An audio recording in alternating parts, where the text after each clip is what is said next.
మృతులలో నుండి ఆయనను లేపిన లాజరును కూడా చూడవచ్చిరి.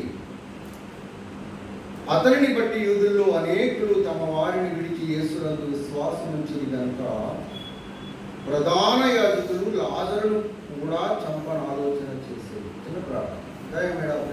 తండ్రి, ఈ రాత్రికాల సమయంలో చేరువచ్చిన నీ ప్రజలతో, నీ బిడ్డలతో ఏమైతే మాట్లాడాలని ఇష్టపడుతున్నారో సూటిగా స్పష్టముగా ఆలోచన చేయగలిగినట్లుగా నీ జీవం కలిగిన మాటలు మా మధ్య విడుదల చేసి మమ్మల్ని దర్శించున్నాము.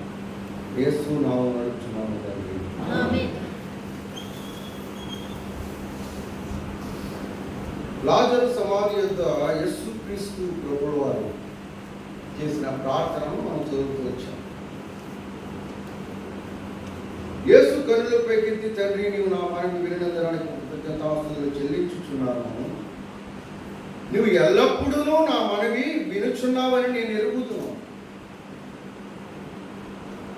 కానీ నీవు నన్ను పంపించవని చుట్టూ నిలిచి ఉన్న ఈ జనసమూహము నవ్వునట్లు వారి నిమిత్తమే ఈ మాట చెప్పుతున్నాను. నీవు ఎల్లప్పుడూ నా మనవి వినుచున్నావని నేను ఎరుగుదు. అలాంటి విశ్వాసంతో రాత్రికాల సమయంలో ప్రార్థించాను. 2వ వచనం, కాబట్టి యూదులలో సామాన్య జనులు ఆయన అక్కడ ఉన్నాడని తెలుసుకుని యేసును చూచుటకు మాత్రమే గాక అండర్లైన్ చేసుకోవాలన్నమాట. మృతుల్లో నుండి ఆయన లేపిన లాజరును కూడా చూడవచ్చు. ఎవరిని చూడడానికి వచ్చారంటే యేసు ప్రభువును మాత్రమే కాదు, చనిపోయి పాతిపెట్టబడి కుళ్ళిపోయిన లాజరును లేపిన ఆ లాజరును చూడడానికి వచ్చారు. ఇది వింత. ఆ ప్రదేశంలో వారి మధ్య జరిగించిన ఒక శ్రేష్టమైన ఒక వింత కార్యం, వింతైన కాదు.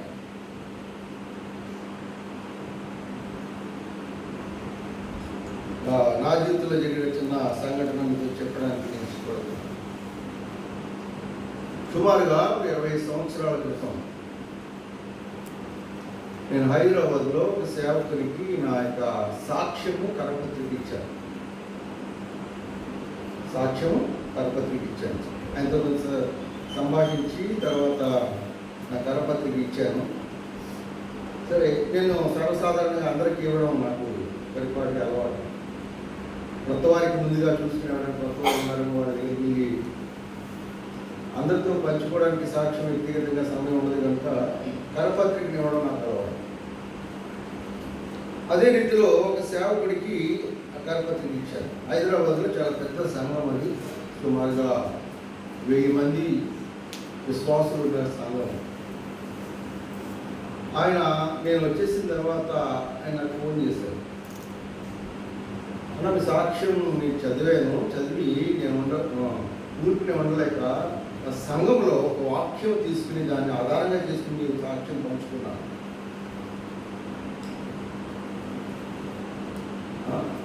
ఏ వాక్యం పంచుకున్నారన్నా అని అడిగారు. ఆదికాండ గ్రంథంలో ఆ పొద మండుచుండేది కానీ అది కాలిపోలేదు అనే వాక్యం మీద నేను మాట్లాడుతున్న సాక్ష్యం పంచుకున్నాను అన్నారు. చాలా సంతోషం ఉన్నా, దేవునికి మహిమ రావాలి అని మీద మాట్లాడుతున్నప్పుడు ఆయన చెప్పిన మాట ఏంటంటే, మా సంఘం అంతా మిమ్మల్ని చూడాలని ఆశపడుతున్నారు. మీ సాక్ష్యం మీ నోటి నుంచి వినాలని అనలేదు, మీరు చెప్తే వినాలని ఆశపడుతున్నారన్నా మా మధ్య మీరు ఎప్పుడైనా వస్తారా, అవకాశం ఉంటుందని అనలేదు నాకు. మా సంఘం అంతా ఏకీభవించి ఒకసారి ఆయన్ని చూడాలని అనుకుంటున్నారు. చూడాలి, ఆయన జీవితంలో సాక్ష్యం విన్నాం, ఆయన చూడాలి. ఇది నా మహిమ, దేవునికి సమస్తమైన మహిమ రావాలని నేను నాకు చెప్తున్నాను. మిమ్మల్ని ప్రోత్సహించాలి.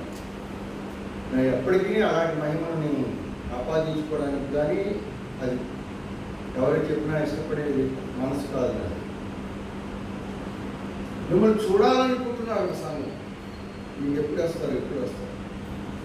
తర్వాత కొన్ని దినాలు అయిపోయిన తర్వాత దేవుడి చిత్తానుసారంగా ప్రార్థన చేసుకుని కొన్ని నెలల తర్వాత వారి మధ్యకి వెళ్ళి నా సంపూర్ణ సాక్ష్యాన్ని వారితో పంచుకున్నాను. వారి అభిలాష ఏంటంటే చూడాలి, ఇన్ని గొప్ప కార్యములు చేయబడిన ఆ యొక్క వ్యక్తిని నేను చూడాలి. యేసు ప్రభువుని స్తుతించడం ఎంతో మంచిది. ఈ పాట పాడించడానికి ప్రార్థన కూడా కదా, అంటే అందులో వచ్చిన నన్ను మాట్లాడుతుంది. వింతైన జనముగా నేను మిమ్మల్ని చేశాను. ఏంటదా మనం వింతైన జనము, కానీ లోకస్తులకు మనకి బ్రతుకు వింతగా కనపట్టలేదు. అది విచారం. రక్షింపబడిన మనల్ని దేవుడు ఎలాంటి జనాంగంగా చేశాడంటే వింతైన జనాంగంగా చేశాడు. వింత, మన జీవితం వింతగా ఉండాలి, మనం మాట్లాడుతుంటే వింతగా ఉండాలి, మన ప్రవర్తన వింతగా ఉండాలి, మన నైజం వింతగా ఉండాలి, మనకు ఆలోచన వింతగా ఉండాలి, మనకు క్రియలు వింతగా ఉండాలి. వింత. అక్కడ ఆదికాండ గ్రంథంలో కూడా ఆ మాట మనం చూస్తాం. ఆ పొద మండుచుండేను కానీ అది కాలిపోలేదు. ఈ వింత చూసేదని అనుకుని మోషే సమీపించాడు. వింత. మనల్ని దేవుడు ప్రేమించి ఒక వింతైన జనాంగంగా చేస్తే అనేకులకు మనం ఒక వింతగా ఉండలేకపోతున్నాం. ఇది విచారం. మన జీవితంలో వింతైన కార్యాలు దేవుడు చేద్దామని ఆలోచన చేస్తున్నాడు, కానీ మన బ్రతుకులు చూస్తే వింతగా లేవు. మన నైజం వింతగా లేదు, మనం మాట్లాడే ధోరణి వింతగా లేదు, సామాన్యంగా ఉంది. రక్షింపబడక మునుపు ఎలా ఉందో అలాగే ఉంది. మార్పు లేదు, ప్రత్యేకత లేదు, కనపట్టలేదు. ఇక్కడ లాజరును చూడ్డానికి వచ్చారు జనాంగము. యేసును మాత్రమే కాక అనే మాట కనబడుతుంది. యేసును మాత్రమే కాక మృతులలో నుండి ఆయన లేపిన లాజరును కూడా చూడవచ్చిరి. మన జీవితము ఒక వింతగా ఉండాలని దేవుడు ప్రేమించి నిన్ను నన్ను రక్షించుకుని దివ్యంగా ఆయన దక్షిణాస్తముతో నిన్ను నన్ను నడిపిస్తున్నాడు. కానీ మనం ఒక రకంగా వింతగా ఉన్నాం. మన జీవితాలు లోకంలో వేరే రకంగా వింతగా ఉన్నాయి. వీళ్ళు ప్రభువుని నమ్ముకున్నారు, దేవునికి మందిరానికి వెళుతున్నారు, కానీ వీళ్ళకి మాటలు మారలేదేంటి? ఇది వింతగా ఉంది. గొప్ప దేవుడిని నమ్ముకున్నామని ఆరాధన చేస్తున్నారు, వారికి జీవితాలు మారలేదేంటి? ఇది వింతగా ఉంది. వారి నడవడికి మారలేదేంటి? వింతగా ఉంది. ఆది కాండం నుంచి ప్రకటన గ్రంథం వరకు మన పితరుల యొక్క జీవితాలు చూస్తే అది లోకములకు ఎంతో వింతగా ఉన్నాయి. అబ్రహామును దేవుడు ఆదికాండము 12వ అధ్యాయంలో పిలిచినప్పుడు దేవుని యొక్క మాట యందు సంపూర్ణమైన విశ్వాసం ఉండి అందరినీ విడిచిపెట్టి వచ్చాడే, అదొక వింతే. ఎంత కాదు అది? అంతే. దేవునికి మాటలు పట్టుకుని ఎక్కడికి వెళ్ళవలనో తెలియకే అతడు దేవునికి మాటలు తీసుకుని వచ్చేసాడు. వింత. మోషే జీవితం ఒక వింత. అల్పకాల పాపభోగములు అనుభవించుడి కంటే క్రీస్తు ప్రజలతో నింద అనుభవించుడు మేలుని యోచించి మరో కుమార్తెకు కుమారుడిని అనిపించుకోవడానికి ఒప్పుకోలేని వింత.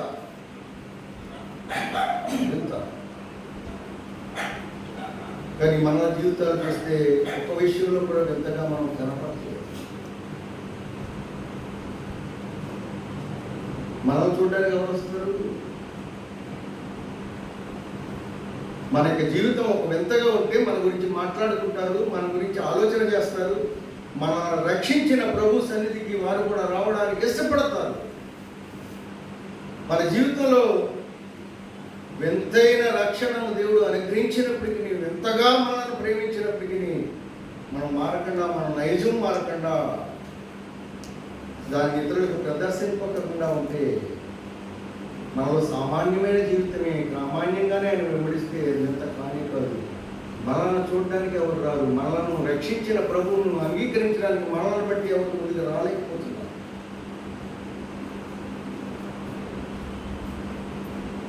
అనేక మంది భక్తుల జీవితాలు ఉన్నాయి. కీర్తనల గ్రంథం 71వ అధ్యాయం ఒకసారి చూద్దాం. కీర్తనల గ్రంథం 71వ అధ్యాయం ఎక్కువ చెప్పడానికి సమయం లేదు, క్లుప్తంగా నేను ముగించడానికి ప్రయత్నం చేస్తాను. 71వ అధ్యాయం 7వ వచనము, నేను అనేకులకు ఒక వింతగా ఉన్నాను, అయినను నాకు బలమైన ఆశ్రయం నీవే.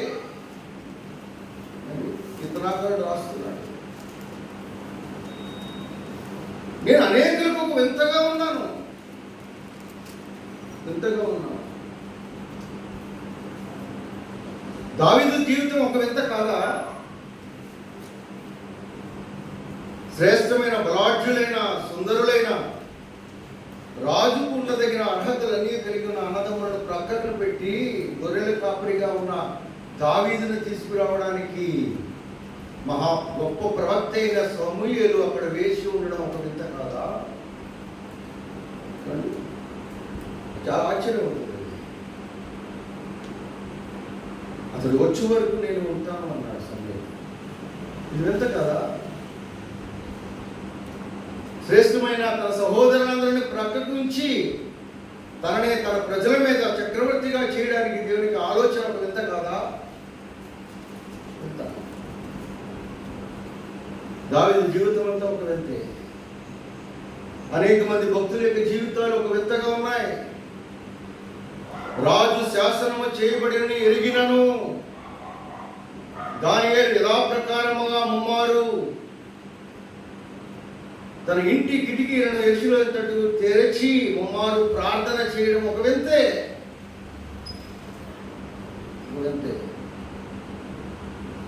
రాజు శాసనము చేసేయడని తెలిసినను సింహాల బోనులో సింహాలు ఉన్నాయి, అవి కఠినముగా ప్రవర్తిస్తాయి అని తెలిసినను దానియేలు తన యొక్క జీవితంలో యథాప్రకారంగా ముమ్మారు ప్రార్థన చేయడం ఒక వింత. మన పితరుల యొక్క జీవితాలన్నీ కూడా ఒక వింతగానే పరిశుద్ధాత్ముడి చేత మన మధ్య ఈ యుగాంతమందు నీకు నాకు బుద్ధిగా ఉండడానికి దృష్టాంతాలుగా వారి యొక్క జీవితాలు మనం ఉంచారు. ఈ రాత్రి కాల సమయంలో మనం ఒకసారి ప్రోత్సహించబడాలి మాట ద్వారా. ఆశ్చర్యకార్యమైన కార్యము చేసిన యేసు ప్రభువును చూడడానికి మాత్రమే కాదు కానీ మృతులలో నుండి లేపిన లాజరును కూడా చూడవచ్చారు. ఎందుకు వచ్చిన చాలా బాగుంటుంది. ఆ అద్భుత కార్యము చేయటం బట్టి అనేకులు ఆయన యందు విశ్వాసం ఉంచారని చెప్పేసి ఎవరిని చంపాలనుకున్నారు? చెప్పాలి మీకు గుర్తుపెట్టాలి. ఎవరు చంపాలనుకున్నారు? లాజరుని చంపాలనుకున్నారు. ఈ దినాన్ని అలాంటి ఆలోచన కలిగినంగా మనల్ని చంపడానికి, మనల్ని నాశింపజేయడానికి, మనల్ని నాశనం కలిగేది ఏం లేదు. చక్కగా ఉన్నాం. కష్టాలు ఇబ్బందులు అనుభవిస్తున్న వారు అనేక మంది శ్రేష్టమైన భక్తులు గతకాలం హతసాక్షులు అయిపోయారు. ఇప్పటికీ హతసాక్షులు అవుతూనే ఉన్నారు. మనకి చక్కగా ఉంది. మనల్ని బట్టి ఎవరు ప్రభువుని అంగీకరించడానికి అవకాశం లేకుండా ఉన్నాయి మన బ్రతుకులు. మనల్ని చూచి, మన బ్రతుకుని చూచి ప్రోత్సహింపబడేవారు కనపట్టలేని దినాల్లో మనం జీవిస్తున్నాం. మనం భక్తి చేస్తున్నాం. ఇక్కడ కీర్తనాకారుడు అంటే 71వ వచనం, నేను అనేకులు వింతగా ఉన్నాను.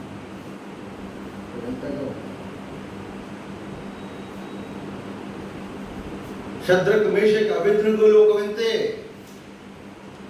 వారి కళ్ళ ముందుగా అగ్నిగుండం వేయబడి ఏడెత్తలుగా దాన్ని ఖండిస్తున్న సందర్భంలో వారు పలికిన సాక్ష్యమే ఒక వింత. వింతైన సాక్ష్యం కంటే ఇవన్నీ మనం చదువుకుంటున్నాం, వింటున్నాం. అనేక మంది భక్తులకి రకరకాలైన దేవుడు అభిషేకం ద్వారా, ప్రేరేపణ ద్వారా అనేక రకాలైన కోణాలలో వాటిని వివరిస్తున్నారు.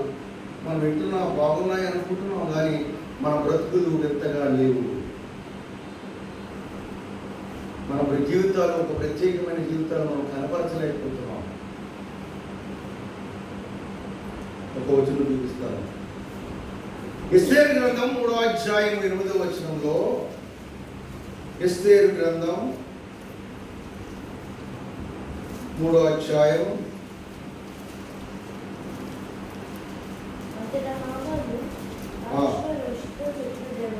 ఆశ్వరోషుతో చెప్పినదేమనగా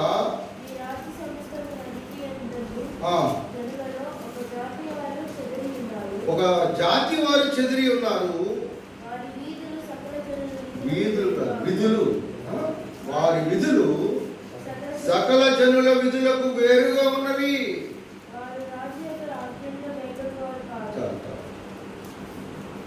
హామాను చెప్తున్నాడు రాజు దగ్గరికి వచ్చి, అయ్యా మీ రాజ్య సంస్థానములన్నిటిలందు ఒక జనాంగం ఉంది, ఆ జాతి వారు చెదిరి ఉన్నారు, వారి విధులు సకల జనుల విధులకు వేరుగా ఉన్నారు.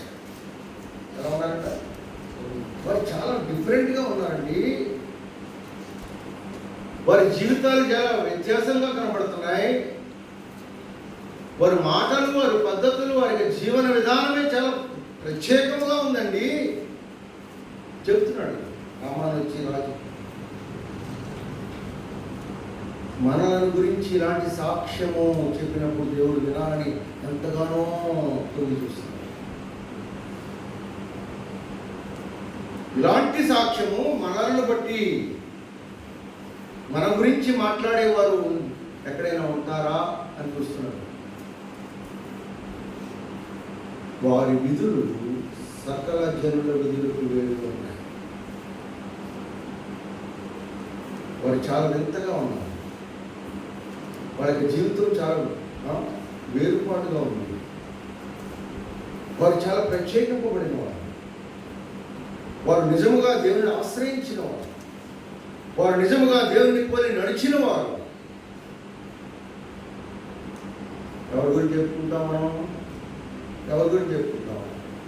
కొంతమంది భక్తుల గురించి చెప్తాం. ఈ దినాల్లో అయితే భక్త్ సింగ్ గారి గురించి చెప్తాం. మనం ఎక్కువగా ఆయన ఎంతటి ప్రార్థన పరుడు, మోకాళ్ళు అరిగిపోయింది. గదిలోకి వెళ్ళి చూస్తే గుంటలు పడిన ఆనవాళ్లు ఉన్నాయి. ఆయన మోకాళ్ళు అరిగిన కారణంగానే అన్ని అద్భుతమైన కార్యాలు దేవుడు ఆయన ద్వారా జరిగించాడు.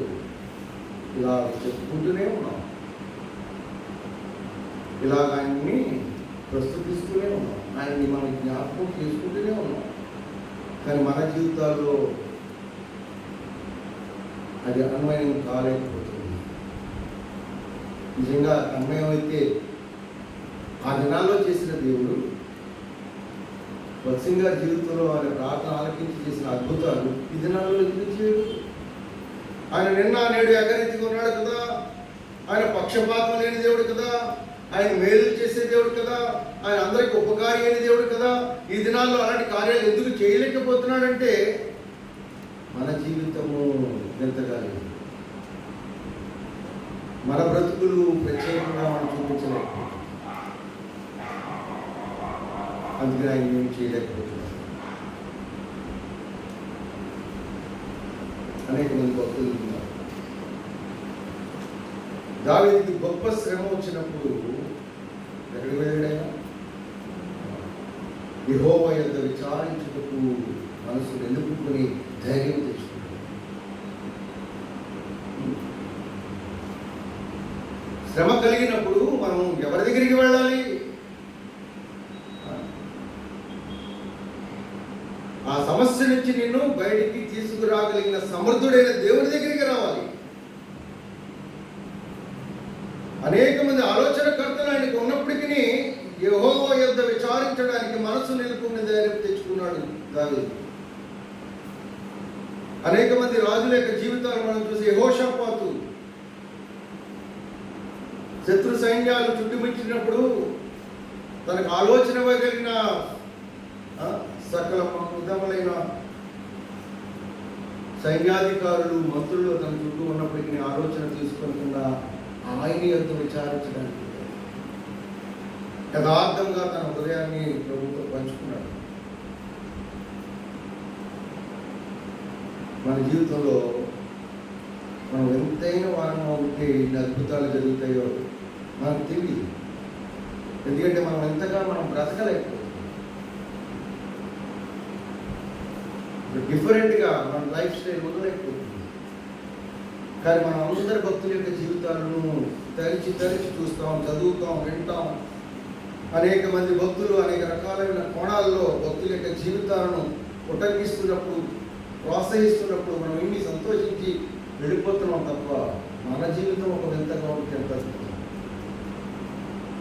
అదే నాకు ఆశ్చర్యం వేసింది. ఆ సేవకుడు చేసిన ఫోన్ కాల్, అన్న సంఘమంతా మిమ్మల్ని చూడాలని కోరుకుంటున్నాను. ఇలా గొప్పతనం కాదు, అంటే మనమందరూ కూడా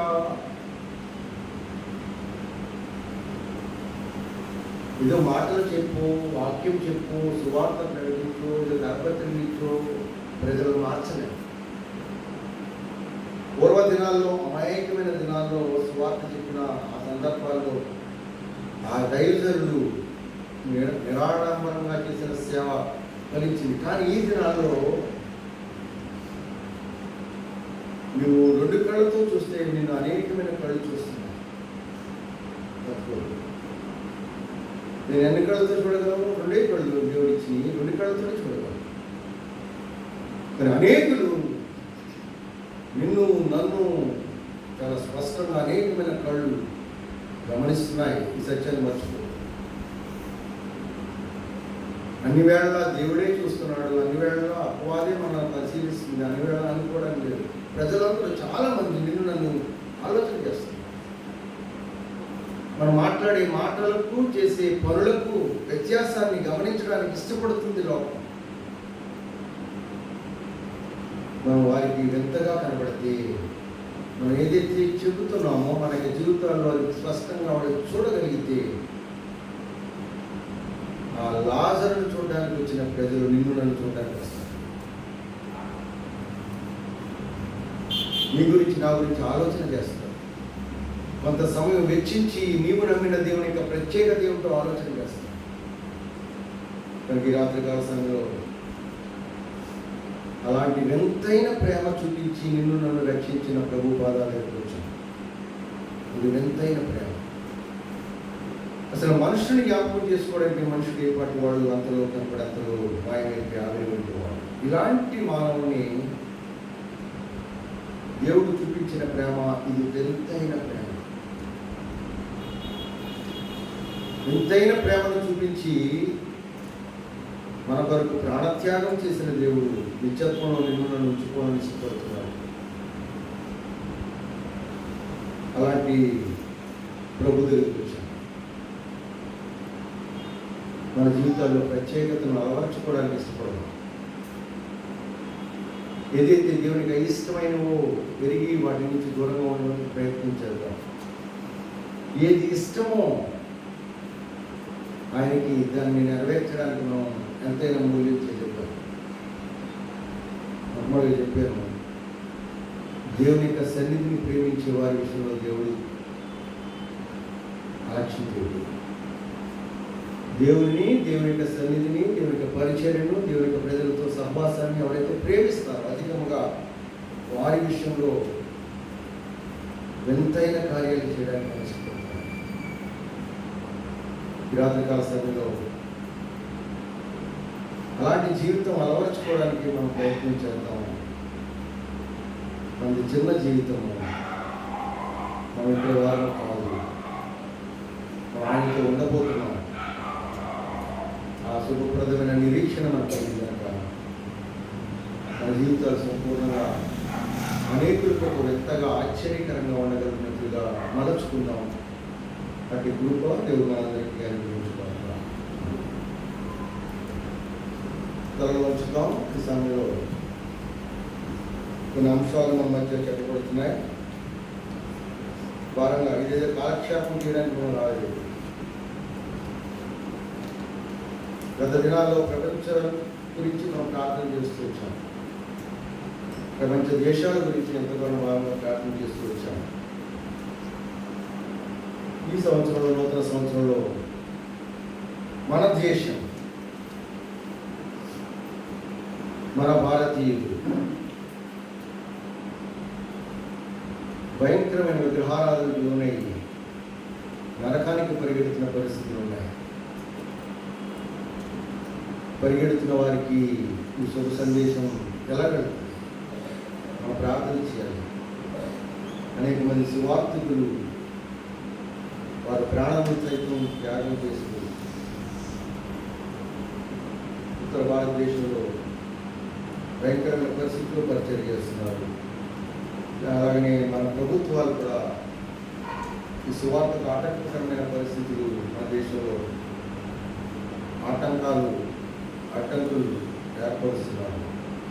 తప్పనిసరిగా మనం ప్రార్థించాలి. ఎందుకంటే దేవునికి ఆశ అందరూ అంతటా రక్షింపబడాలని దేవుని వాంఛ. ఎవ్వరూ రక్షించకూడదు, అందరూ నిత్యత్వంలో నాతో ఉండాలి అన్న ప్రగాఢమైన దేవునికి వాంఛ విషయంలో మనం మరొకసారి బాధలు పడుతున్నాం. ప్రభుత్వ అధినేతలు, అధికారులకు ప్రార్థన చేయాలి, రాజులకు ప్రార్థన చేయాలి.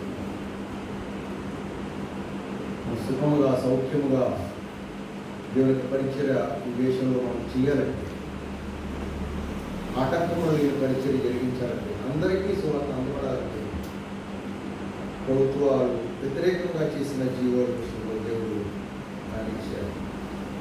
దేవునికి ఆలోచన అనేది కేవలం మన ప్రార్థన మాత్రమే చేయగలం.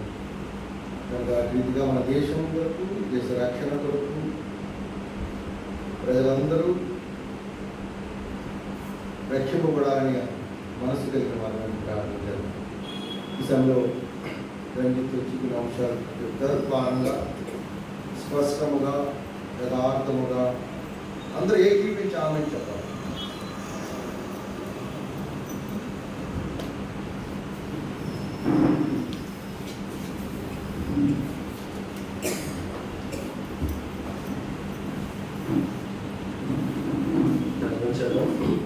పోయిన వారం మనం భారతదేశం గురించి ప్రార్థన చేస్తూ దక్షిణ ఉత్తర భారతదేశం గురించి మనం ప్రార్థన చేస్తూ వచ్చాం. ఈ దినాల్లో పశ్చిమ భారతదేశం కొరకు మనం ప్రార్థించడం.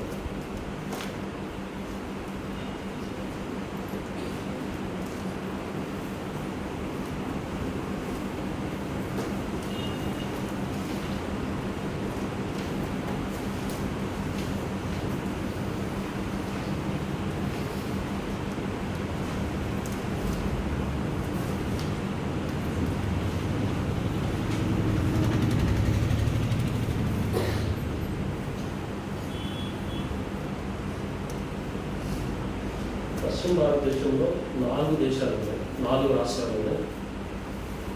4 రాష్ట్రాల గురించి మనం ప్రార్థన చేద్దాం. సమయం ఉంటే మిగతా రాష్ట్రాలు కూడా మనం వెళ్దాం.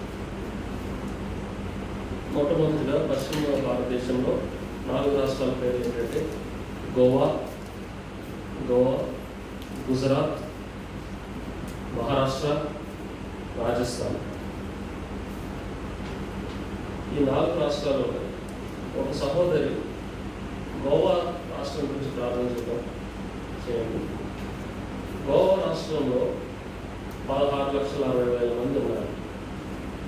అక్కడ జాతులు, ప్రజా గుంపులు 311 గుంపులు ఉంటే అందులో 288 గుంపులకు, ప్రజాజాతులకు సువార్త అనేది అందలేదు. అంటే వాళ్ళకి సహవాసం అందలేదు.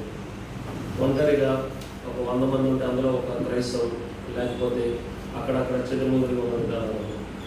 ఇంకా 16,60,000 మందిలో సువార్త అందని వారు ఎంతమంది ఉన్నారంటే 12 లక్షల మంది ఉన్నారు సువార్త అందని వారు.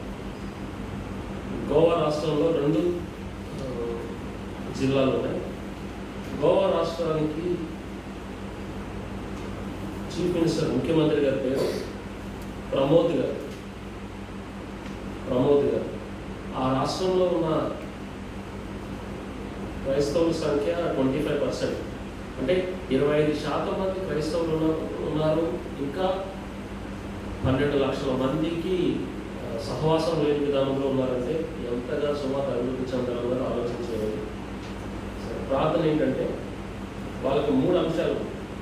ఒకటి, వాళ్ళ యొక్క గోవా రాష్ట్రం అంటే మనందరికీ తెలిసింది ఏంటంటే క్లబ్లు, పబ్స్, అంతా కల్చర్, వెస్ట్రన్ కల్చర్ ప్రభావం ఎక్కువ ఉంది అనేది ఒకటి. కాబట్టి అదే సమయంలో ఆ రాష్ట్రం ద్వారా మన దేశానికి, రాష్ట్రానికి ఎంతో పర్యాటక రంగం ద్వారా ఎంతో ఆదాయం వస్తుంది. కాబట్టి టూరిజం, అలాగే కల్చర్, మన సంస్కృతి చెడిపోకుండా, అట్లాగే పర్యాటక రంగం విధానంలో కూడా మంచి సమతుల్యత అంటే బ్యాలెన్స్ కలిగిన విధానంలో ఆ రాష్ట్రాన్ని పరిపాలించడానికి ముఖ్యమంత్రికి ఆలోచన కలగజేయమని ప్రార్థన చేయండి.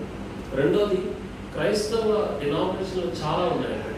మన భారతదేశంలో ఎన్నైతే డినామినేషన్లు ఉన్నాయో అన్ని డినామినేషన్లు గోవాలో కనపడతాయి. యాంగ్లిషన్స్ అంటారు, లూథరన్స్, మెథడిస్టులు, బాప్టిస్ట్, సిలోన్ పెంటెకోస్ట్ వాళ్ళు ఉంటారు, నెక్స్ట్ సిరియన్ క్యాథలిక్స్ ఉంటారు, ఇట్లా మన మెథడిస్టులు ఉన్నారు, ఎల్ఈఎఫ్ ఉన్నారు, చాలా డినామినేషన్, ప్రతి డినామినేషన్లో వీళ్ళ మధ్యన సఖ్యత ఉంది. ఆ సఖ్యత కొరకు ప్రార్థన చేయాలి. మూడవదిగా అత్యంత ప్రాముఖ్యమైన విధానం ఏంటంటే గోవా రాష్ట్రం అంతా కూడా యువత భయంకరమైన విధానంలో చెడిపోతున్న విధానం ఉంది. కాబట్టి డ్రగ్స్ ఇవన్నీ కూడా, మాదక ద్రవ్యాలు, మిడ్ నైట్ కల్చర్స్ ఇవన్నీ చాలా ఎక్కువగా ఉన్నాయి. కాబట్టి ఆ రాష్ట్రం కొరకు ప్రార్థన చేస్తూ ప్రమోద్ సావంత్ ముఖ్యమంత్రి, ఆయన కొరకు ప్రార్థన చేయండి. 2 జిల్లాలు ఉన్నాయి ఆ రాష్ట్రంలో. ఆ రాష్ట్రంలో ఉన్న 3 సమస్యలు: ఒకటి, సంస్కృతికి పర్యాటక రంగానికి మధ్యన సమతుల్యత కలిగి ఆ రాష్ట్రం ముందుకు వెళ్ళడానికి ప్రార్థన చేయండి. అక్కడున్న క్రైస్తవ డినామినేషన్లు మధ్యన సఖ్యత కొరకు ప్రార్థన చేయండి. మూడవదిగా యువత కొరకు ప్రార్థన చేయండి. ఒక సహోదరి ప్రార్థన చేయండి.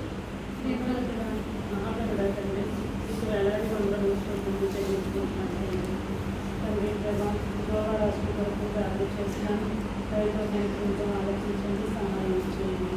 అక్కడ ఉన్న ముఖ్యమంత్రి గారు సరైన ఆలోచన, వివేచన, జ్ఞానాన్ని దయచేసి ప్రజలు పరిపాలించడానికి మీ కృపనివ్వండి అయ్యా, కనికరించండి. మరి ఆ దేశంలో, ఆ రాష్ట్రంలో ప్రభా 25% మిమ్మల్ని ఎరిగిన వారిగా ఉన్నారు.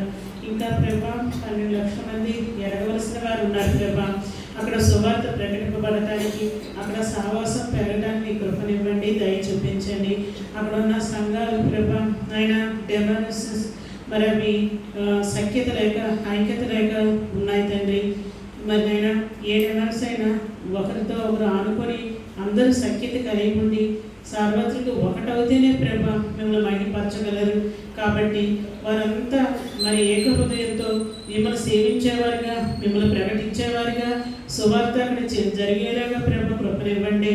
మరి అదేవిధంగా భారత మరి సంస్కృతికి విదేశ మరి పర్యాటన వల్ల ప్రభ ఇదంతా సమతుల్యంగా ఉండి ప్రభ అక్కడ మరి ఆ రాష్ట్రం వల్ల మా భారతదేశానికి ఎంతో మరి ఆదాయమైన విధానం ఉంది. అదే విధానంలో మా భారతీయ సంస్కృతి విధానం కూడా ఉంది ప్రభా.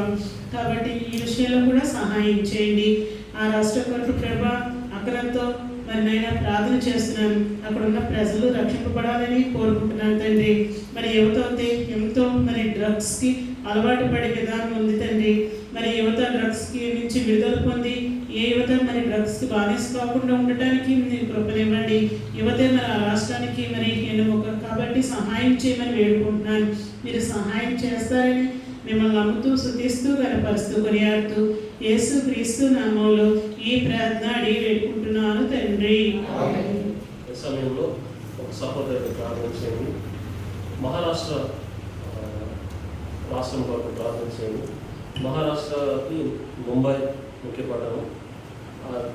ఆ రాష్ట్రానికి ముఖ్యమంత్రి దేవేంద్ర ఫడ్నవీస్. ఆ రాష్ట్రంలో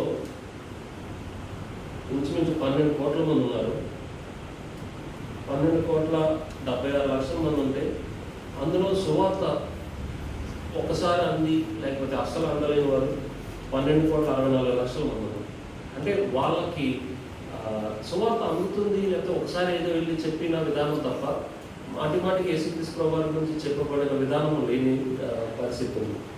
ఆ రాష్ట్రంలో 36 జిల్లాలు ఉన్నాయి.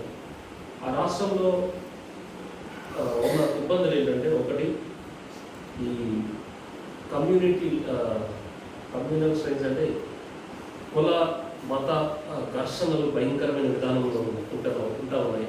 వాళ్ళకి ఏంటంటే దాన్ని ఏమంటారు, ప్రాంతీయవాదం చాలా ఎక్కువ వాళ్ళకి. మహారాష్ట్ర అంతా కూడా మరాఠా వాళ్ళు పలకరించుకున్నప్పుడు ఊళ్ళో వాళ్ళు ఎప్పుడు పలకరించుకుంటారు తెలుసండి, మనం ప్రైజ్లో కన్నా వాళ్ళు జై మరాఠాలు ఉంటారు. మరాఠా వీరులు, శివాజీ, ఇదంతా ఛత్రపతి శివాజీ ఇదంతా ఆలోచన చేసి మీరు ఎక్కడైనా మరాఠీస్ని చూస్తే వాళ్ళు మొట్టమొదట వాళ్ళు ఎంత దారుణంగా ఉంటారంటే ఇప్పుడు మీరు ఇట్లా నన్ను పలకరించారు, నాకు ఎదురుపడ్డారు, జై మరాఠా అంటారు. మళ్ళీ ఇలా పక్కకి వెళ్ళి మళ్ళీ వచ్చారు, మళ్ళీ మాట్లాడారు, మళ్ళీ జై మరాఠా. అంత నిష్టగా వాళ్ళ ప్రాంతీయ భావాన్ని వాళ్ళు వ్యక్తపరుస్తూ ఉంటారు. ఆ విధానంలో ఇతర వాళ్ళని కొంచెం చిన్నచూపు చూసే విధానం ఉంది. దాని కొరకు ప్రార్థన చేయండి. రెండోది, పరిపాలనలో తారతమ్యాలు ఉన్నాయంటే ఉన్న వాళ్ళకి ఒక విధంగా, లేని వాళ్ళకి ఒక విధంగా అక్కడ న్యాయ వ్యవస్థ అనేది ఉంటుంది. దాని కొరకు ప్రార్థన చేయాలి. మూడవదిగా, ఆ రాష్ట్రంలో పరిస్థితి ఏంటంటే అన్ని మంచి సిటీస్ ఉన్నాయి. ఆ సిటీస్లో ఉన్న వాళ్ళు బాగా ధనవంతులుగా ఉంటారు, మిగతా వాళ్ళు మరీ దరిద్రమైన విధానంలో ఉంటారు. కాబట్టి ఆ ఆర్థిక సమతుల్యత పాటించే విధానంలో గవర్నమెంట్ కూడా, ఎందుకంటే ప్రపంచంలో అతిపెద్ద మురికివాడ మహారాష్ట్రలో ఉంది, ముంబైలోనే అతిపెద్ద సిటీస్ ఉన్నాయి. ధీరుభాయ్ అంబానీ యొక్క పెద్ద ముఖేష్ అంబానీ పెద్ద హౌస్ అక్కడే ఉంది. అదే సమయంలో ప్రపంచంలో అతిపెద్ద మురికివాడ ధారావి అన్నది అక్కడే ఉంది. అలాగే భారతదేశపు వాణిజ్య రాజధానిగా పిలువబడుతున్నది. ఇన్ని ఉన్నాయి ప్రత్యేకత. కాబట్టి ఒకవైపు చూస్తే చాలా ఎక్కువ అధికమైన విధానంలో డబ్బు కనిపిస్తూ ఉన్నది. ఒకవైపు చూస్తే చాలా భయంకరమైన పేదరిక పరిస్థితులు, మన దేశంలో ఎక్కడ కూడా చూడలేని అత్యంత దయనీయమైన పరిస్థితులు ధారావి మురికివాడలో మనకు కనిపిస్తాయి. ఒక నివసించడానికి కానీ అసలు యోగ్యత లేని పరిస్థితుల్లో, నివసింపరాని దాని పరిస్థితుల్లో వాళ్ళు నివసిస్తున్న విధానం. మన రాష్ట్రానికి ఎవరైనా, మన దేశానికి ఎవరైనా పెద్దవాళ్ళు వస్తే ఆ మురికివాడికి అడ్డంగా గోడ కట్టేశారు, అది కనిపించుకోండి. అంత భయంకరమైన పరిస్థితులు దాని బాగా. అటువంటి ఆర్థిక అసమానతలు ఆ రాష్ట్రంలో ఉన్నాయి. ఒకవైపు భారతీయ వాణిజ్య రాజధానిగా ఉంది, అదే సమయంలో పేదరికానికి చిహ్నంగా కూడా అదే ఉంది. కాబట్టి దాని కొరకు ప్రార్థన చేయండి. రెండవదిగా, మతపరమైన కులపరమైన హింసలు జరుగుతూ ఉన్నాయి. ప్రాంతీయవాదం మరీ ఎక్కువగా ఉంటూ ఇతర రాష్ట్రాల వారిని కొంచెం తక్కువగా చూసే విధానం ఉంది. దాని కొరకు ప్రార్థన చేస్తూ 36 జిల్లాలు ఉన్నాయి. ప్రత్యేకంగా ప్రార్థన చేయండి. గడిచిన మొన్నటి దిన బుధవారం మహారాష్ట్ర ఉప ముఖ్యమంత్రి అజిత్ పవార్ మంచి రాజకీయ నాయకుడు, ఆయన విమాన ప్రమాదంలో మరణించడం జరిగింది. వారి కుటుంబాన్ని జ్ఞాపకం చేసుకుంటూ ఒక మంచి నాయకుడిని భారతదేశం కోల్పోయిందని అందరూ మాట్లాడుతూ ఉన్నారు. కాబట్టి ఆ రాష్ట్రపు యొక్క రాజకీయ పరిస్థితుల కొరకు కూడా ఒక సహోదరుడు ప్రారంభించారు. ప్రేమగల తండ్రి, అత్యంత దయ కృప కనికరం కలిగిన గొప్ప తండ్రి, ఆకాశంలో పట్టజాని గొప్ప దేవుడు తండ్రి, దేవామని ఒక మహారాష్ట్ర కొరకు నిన్న ప్రార్థన చేస్తున్న తండ్రి, సహాయం చేయండి. మీరు సమస్త విరిగిన దేవుడు తండ్రి, బీజేపీ అధికారం కలిగిన రాష్ట్రంలో ఉంది. ఇంచుమించు అంతమంది జనాభాలో 0.96 క్రిస్టియన్స్ ఉన్నారని చెప్తా ఉన్నారు. తక్కువ క్రైస్తవులు ఉన్నారు. అదే సమయంలో తండ్రి, మరి అక్కడ ఉన్న అనేకమైన సందర్భాలు ఆర్థికంగా లేకపోతే సామాజికంగా అనేక అంతరాలు చాలా ఎక్కువ ఉన్నాయి. కారణం ఏంటంటే ప్రపంచంలోనే మరి గొప్ప మురికివాడ ధారావి అనే మురికివాడ అక్కడ ఉంది. నివాసయోగ్యం కాదు, అయినప్పటికీ అనేక మంది, ఒక చదరపు కిలోమీటర్కి ఇంచుమించు 1000 కుటుంబాల కన్నా ఎక్కువ ఉన్నాయనే విషయాన్ని తెలియజేస్తున్నారు. అలాంటి పరిస్థితుల్లో అనేక మంది అక్కడే ఉండడానికి ఇష్టపడుతూ అక్కడే ఉండిపోతున్న పరిస్థితులు. మరి సామాజికంగా చూసినట్లయితే అక్కడ ఉన్న ప్రజలందరూ వివిధ రకాలైన అలవాట్లకు బానిసలైపోయి మరి వ్యక్తిగతంగా వారి యొక్క జీవితాన్ని సరైన విధంగా కట్టుకోలేకపోతున్న పరిస్థితులు అనేకమంది ఉన్నాయి తండ్రి. అయినప్పటికీ ప్రజలు మాటిమాటికి ఒకే ప్రభుత్వం ఎన్నుకోవడం ద్వారా అభివృద్ధి చెందలేని పరిస్థితులు. మీ యొక్క ఆలోచన దయచేయండి తండ్రి, సరైన ప్రభుత్వాన్ని ఎన్నికల్లో సహాయం చేయండి. గతసారి నన్ను మరి శివసేన పార్టీకి అధికారం ఇచ్చారు. మధ్యలో ఒక అతను చీలిపోవడం ద్వారా మళ్ళీ బీజేపీ అధికారంలోకి వచ్చింది. ఇప్పుడు 2 పార్టీలు కలిసి అజిత్ పవార్ చనిపోయారు. ఆ కుటుంబానికి నెమ్మదిని దయచేయండి. ఆ 2 పార్టీల వలన సరైన వ్యవస్థ, మరి సరైన విధానంలో రాజకీయంగా అధికారం లేకపోవడం వలన, మరి సరైన విధానంలో పరిపాలన చేయకపోవడం పరిస్థితులను బట్టి మరి సామాన్య ప్రజలకు న్యాయం అందలేని పరిస్థితులు అనేకం ఉన్నాయి తండ్రి. అదే సమయంలో తండ్రి, మరి వాళ్ళకి నచ్చిన విధానంలో అదే మతాన్ని గురించి ఆలోచన చేస్తూ కొనసాగుతున్న పరిస్థితి. దాని భాషను చూస్తున్నాం తండ్రి. ఆ రాష్ట్రాన్ని మీరు జ్ఞాపకం చేసుకోండి. ఏది మీకు ఇష్టమో ఏది మీ చిత్తమో ఆ రీతిగా కొనసాగేటట్లు సహాయం చేయమని బ్రతిమాలు పెట్టుకుంటున్నాను. అందులో సువార్త అందని అనేకమైన ప్రదేశాలు ఉన్నాయి. ఇంచుమించు కుల మత ఘర్షణలు అనేకమైన కొనసాగుతున్న పరిస్థితులు, ప్రాంతీయవాదం చాలా ఎక్కువ చెప్తూ ఉన్నారు. చాలా సందర్భాల్లో కొన్ని తమిళనాడు ఆ రాష్ట్రంలో చూసినట్లయితే అసలు ఒకరు కూడా హిందీ మాట్లాడు వీళ్ళు అలాగే కన్నడ తప్ప వేరొక భాష మాట్లాడడానికి ఇష్టపడరు. హిందీని రాజభాషగా అంగీకరిస్తారు కానీ ప్రతి ఒక్కరు కన్నడం మాత్రం మాట్లాడడానికి ఇష్టపడతారు.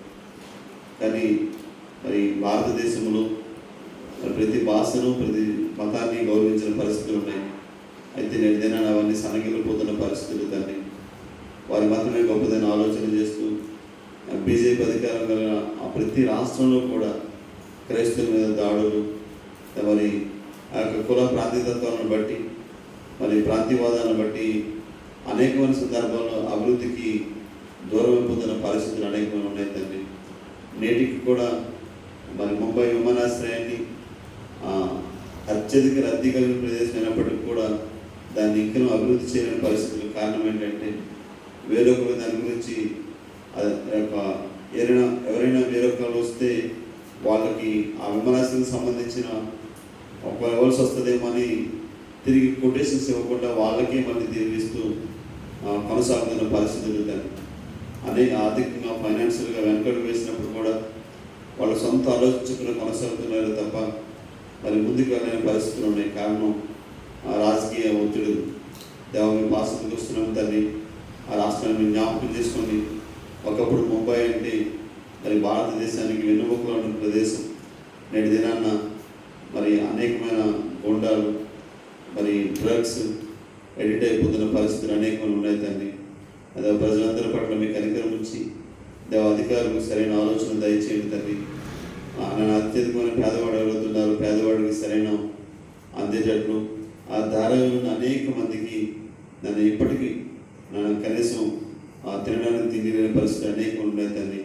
అలాంటి ప్రజల పట్ల మీ కనికరం ఉంచి సరైన విధానంలో నేను అధికారులు వారికి సహాయ సహకారాలు అందించేటట్లు సహాయం చేయని బతుకాన్ని వేడుకుంటూ నీ కనికరం ఉంచిన బతుకాన్ని వేడుకుంటూ మరి ఆ రాష్ట్రం యొక్క ఉప ముఖ్యమంత్రి అజిత్ పవార్ గారు చనిపోయారు. ఆ కుటుంబాన్ని మీరు ఆదరించండి.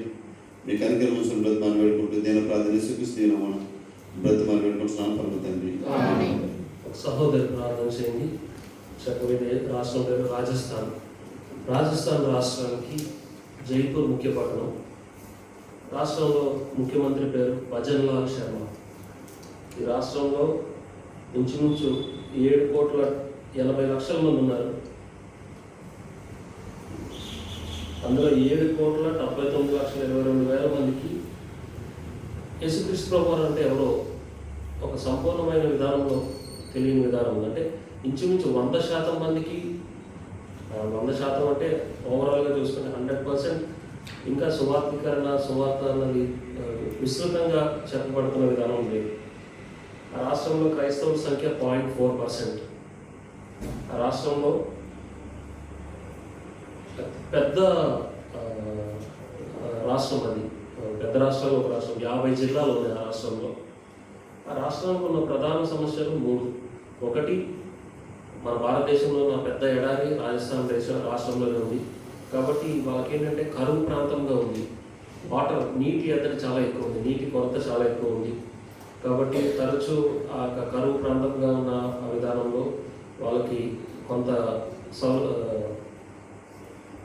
వాటర్ రిసోర్సెస్ అన్నవి కొంచెం మంచిగా వచ్చి వాళ్ళకి నీటి కొరతను తీర్చే విధానంలో గవర్నమెంట్ చర్యలు తీసుకోవడానికి ఆలోచనల కొరకు ప్రార్థన చేయండి. రెండవదిగా రూరల్ ఏరియాస్లో ఉన్న స్త్రీలు పిల్లల కొరకు ప్రార్థన చేయండి. వారికి సరైన సదుపాయాలు కలిగిన వారిగా ఉండరు వారు, కాబట్టి వారి కొరకు ప్రార్థన చేయండి. మూడవదిగా అక్కడ వైద్యం అన్నవి చాలా వెనుకబడిన విధానం ఉన్నాయి. కాబట్టి ఈ 3 అంశాల కొరకు ఒక సహోదరు ప్రార్థన చేయండి. ఒకటి, నీటి కొరత చాలా ఎక్కువ ఉంది. రెండవదిగా రూరల్ ఏరియాస్లో ఉన్న స్త్రీలు పిల్లలు వారి యొక్క కనీస అవసరతలు తీర్చబడే విధానంలో ఉండేలాగా ప్రార్థన చేయండి. మూడవదిగా విద్యారంగం వైద్య రంగం చాలా వెనుకబడిన విధానం ఉంది, దాని కొరకు ప్రార్థన చేయండి. రాజస్థాన్ దేశం రాష్ట్ర కొరకు ఒక సహోదరు.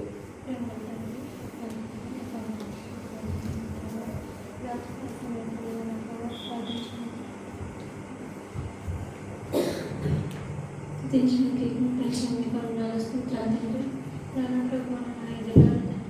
రాజస్థాన్ కొరకు ప్రార్థిస్తున్న తండ్రి అయిన ప్రభా, అక్కడ ఉన్న తండ్రి అయిన ప్రభా, ముఖ్యమంత్రి గారు తండ్రి అయిన ప్రభా, అయినా ప్రభా భజన్ సుల్లాల్ శర్మ గారిని జ్ఞాపకం చేసుకునండి తండ్రి అయిన ప్రభా. అక్కడ క్రైస్తవం పట్ల తండ్రి అయిన ప్రభా సువార్త అనేది లేదు తండ్రి అయిన ప్రభా, అయినా ప్రతి ఒక్క బిడ్డని జ్ఞాపకం చేసుకునండి. సువార్త కొరకు తండ్రి అయిన ప్రభా అనేక మంది తండ్రి అయిన ప్రభా ఎంతో మంది రక్షింపబడేలాగా తండ్రి అయిన ప్రభా అయినా ప్రతి ఒక్కరిని జ్ఞాపకం చేసుకురండి. అక్కడ ఉన్న ప్రతి ఒక్కరికి తండ్రి అయిన ప్రభా ఎటువంటి ఎలా అయితే నా ప్రభా నేను సువార్త కొరకు మరి అందజేయాలని అనుకుంటూ ఉన్నారు ప్రతి ఒక్క బిడ్డలకి తండ్రి అయిన ప్రభా, అక్కడ ఉన్న ప్రజలందరికీ తండ్రి నేను సువార్త అందగలిగేలా కృప దయచేయమని అడుగుతూ ఉన్నాం తండ్రి. అలాగే తండ్రి అయిన ప్రభా, అక్కడ ఉన్న 50 జిల్లాల్లో తండ్రి అయిన ప్రభా అతి పెద్దదైన ఎడారిలో కరువు ఉంటూ ఉంది తండ్రి అయిన ప్రభా. ముఖ్యంగా నీటి కొరత అయితే ఉంది నానా ప్రభా. అక్కడ ఉన్న ప్రతి ఒక్క ప్రజలకి తండ్రి అయిన ప్రభా మరి త్రాగడానికి నీరు ఎంతో అవసరం.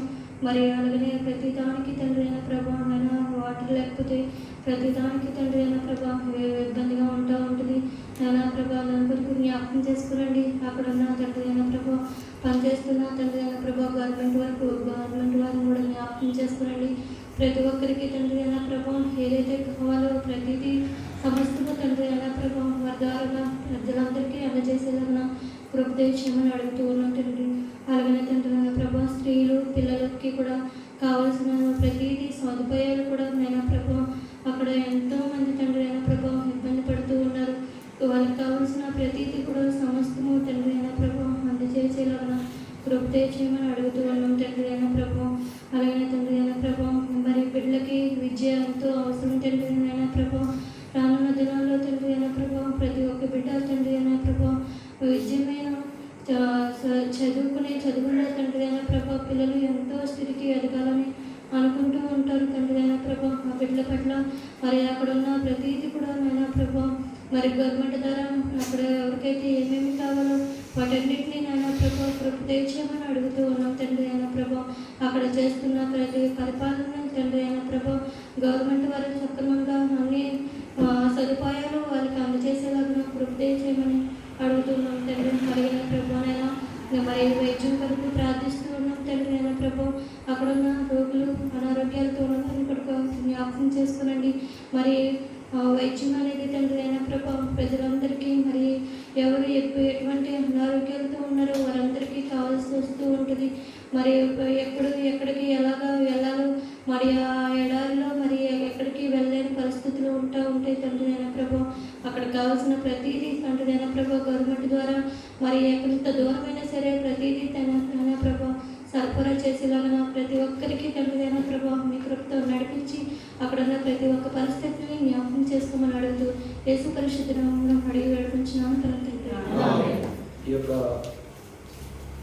పశ్చిమ భారతదేశంలో ఉన్న చివరి రాష్ట్రం గుజరాత్ రాష్ట్రం కొరకు ఒక సహోదరుడు ప్రార్థన చేయండి. ఈ రాష్ట్రంలో 6,93,59,000 మంది ఉన్నారు. 646 ప్రజా గుంపులు ఉన్నాయి. అందులో సువార్త అందని గుంపులు 609 అంటే 95% గుంపులకి సువార్త అవ్వలేదు. మీరు చూడండి అత్యంత భయంకరమైన విధానంలో మత కల్లోహాలు జరిగేది గుజరాత్లో. కానీ గుజరాత్ కన్నా ఇంకా కొన్ని వెసులుబాటు ఉన్న రాష్ట్రాల్లోనే ఇంకా ఎక్కువ మందికి సువార్త అందలేదు. కారణం ఏంటంటే మిషనరీల పరిచర్య గుజరాత్లో జరుగుతున్నది చాలా అద్భుతమైన విధానంలో జరుగుతూ ఉంది. ఎన్నో పరిస్థితులు కూడా కాబట్టి ఆ రాష్ట్రం కొరకు ప్రార్థన చేయండి. ఇంచుమించు 6,88,00,000 మందికి ఇంకా సంపూర్ణంగా యేసుక్రీస్తు ప్రభువారి గురించి అవగాహన లేని విధానం ఉంది. అంటే ఆల్మోస్ట్ 99%. ఈ రాష్ట్రానికి ముఖ్యమంత్రి పేరు భూపేంద్ర పటేల్. ఇక్కడ 0.3% కన్నా తక్కువ క్రిస్టియన్స్ ఉన్నారు. ఇంచుమించు 33 జిల్లాలు ఉన్నాయి. ఈ రాష్ట్రం కొరకు ప్రార్థన చేయాల్సింది ఏంటంటే ఒకరి పట్ల ఒకరికి ఇతర మతస్థుల పట్ల ముఖ్యంగా క్రైస్తవుల పట్ల క్రైస్తవంలోకి దేవుని అంగీకరించిన వారి పట్ల కనీసం గౌరవించే విధానంలో మిగతా ప్రజలు ఉండేలాగా ఆ యొక్క సొసైటీ ఉండేలాగా ప్రార్థన చేయాలి. అంటే కనీసం మనిషి అనే మర్యాద గౌరవం ఇవ్వలేని పరిస్థితుల్లో అక్కడ క్రైస్తవులు అంటే వెలివేసిన విధానంలో చూస్తున్న విధానం ఉంది. కాబట్టి సామాజికమైన శాంతి నెలకొల్పే విధానంలో అక్కడ చట్టాలను ఉండేలాగా కొన్ని ప్రార్థన చేయండి.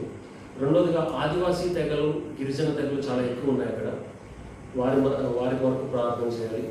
మూడోది, చాలామంది వలసలు వెళ్తారు గుజరాత్. మీరు అబ్జర్వ్ చేశారు లేదు, గుజరాత్ అనేటప్పటికీ అక్కడ చాలా ఇండస్ట్రీస్ ఉన్నాయి, ఆయిల్ బేసిన్స్ ఉన్నాయి. మన రిలయన్స్ కానీ ఓఎన్జీసీ కానీ అన్నిటికీ మెయిన్ అక్కడే. తర్వాత బట్టలు, సూరత్ అని ఇవన్నీ, కాటన్ టెక్స్టైల్స్, కాటన్ ఇండస్ట్రీ మొత్తం గుజరాత్ వైపే ఉంది. సో చాలామంది స్టీల్, ఉక్కు కర్మాగారాలు ఇవన్నీ గుజరాత్లో ఉన్నాయి. గుజరాత్ ఇండస్ట్రీస్కి చాలా ప్రసిద్ధి. కాబట్టి చాలామంది అక్కడికి వెళ్ళి జీవనోపాధి కొనసాగిస్తున్నాం అన్నారు. అటువంటి వలసదారుల కొరకు ప్రార్థన చేయాలి. మూడవదిగా అత్యంత ప్రాముఖ్యమైన మనం ప్రార్థన చేయాల్సింది అంటే అక్కడ ఎవరైతే సాక్షులుగా దేవుని అంగీకరించిన వారు ఉన్నారు, వారు అంతే బలంగా, ఎంత బలంగా ధైర్యంగా దేవుని కొరకు వారి ప్రాణాలు అర్పిస్తూ ఉన్నారు మిషనరీలు. వారి గురించి ప్రార్థన చేస్తూ వారి యొక్క క్షేమం కొరకు ప్రార్థన చేయాలి. పరిశుద్ధమైన తండ్రి, కృపమైన ధైర్యం తండ్రి, రాత్రికాల సమయంలో మరి పశ్చిమ భారతదేశంలో రాష్ట్రమైన గుజరాత్ కొరకు మిషన్లో ప్రార్థిస్తున్నాం తండ్రి. అక్కడ ఇంచుమించు క్రైస్తవ శాతం 5% మాత్రమే ఉంది. మరి 95% మరి దేవుని యొక్క యేసుక్రీస్తు ప్రభువారి యొక్క సువార్తను మరి వారికి అందజేతండి. అయినా కానీ వారు అంగీకరించిన విధానం కనపడుతుంది. ఎందుకంటే అది ఎక్కువ మతతత్వం కలిగిన రాష్ట్రం అనేది గుజరాత్. అక్కడ ప్రభా మరి భూపేంద్ర పటేల్ గారు ప్రభా అక్కడ ముఖ్యమంత్రిగా ఉంటుంది. మరి అక్కడ రాష్ట్రాన్ని పరిపాలిస్తున్న విధానంలో బీజేపీ యొక్క ఆధ్వర్యంలో అక్కడ ప్రభా మరి క్రైస్తవులు అంటే అసలు కనీసం గౌరవం లేని పరిస్థితులు అక్కడ